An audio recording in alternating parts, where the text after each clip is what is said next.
गर्मी के दिन थे और रिया की बहन नेहा की शादी की धूम मची हुई थी। रिया, जो कि ब्राइड्समेड थी, सारी तैयारियों में लगी हुई थी। इसी भागम भाग में उसका सामना आर्यन के भाई कबीर से हो गया। रिया और कबीर पहले भी कुछ बार मिले थे, लेकिन उन्होंने कभी बात नहीं की थी। कबीर हमेशा से रिया के चुलबुलेपन से आकर्षित था। जैसे ही उन्होंने एक दूसरे का हाल चाल पूछा, रिया ने देखा कि कबीर अपने फॉर्मल कपड़ों में कितना अच्छा लग रहा था। जैसे जैसे शादी आगे बढ़ी, रिया और कबीर रिसेप्शन में एक दूसरे के पास बैठे थे।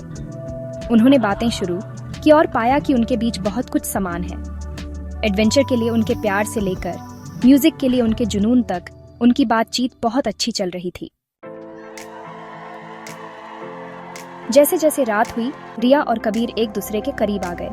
उन्होंने साथ में डांस किया, हंसी मजाक की और एक दूसरे को चोरी छिपे देखते भी रहे। रिया को यकीन नहीं हो रहा था कि उसे कबीर का साथ कितना पसंद आ रहा है। जैसे ही शादी खत्म हुई, कबीर रिया को उसकी गाड़ी तक छोड़ने गया।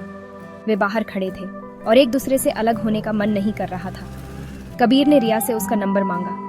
रिया एक्साइटमेंट से भरकर उसे अपना नंबर दे दिया। कुछ दिन बाद उनका पहला डेट था। कबीर रिया को एक अच्छे से इंडियन रेस्टोरेंट में ले गया और वे घंटों बातें करते रहे। उनके बीच का कनेक्शन झुठलाया नहीं जा सकता था। एक साल बाद कबीर रिया को उसी वेडिंग वेन्यू में वापस ले गया, घुटनों पर बैठ गया और उसे प्रपोज कर दिया।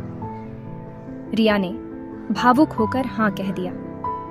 उनकी लव स्टोरी बहुत ही खास थी और उन्होंने हमेशा उस वेडिंग सेरेमनी को याद किया जिसने उनकी जिंदगी हमेशा के लिए बदल दी।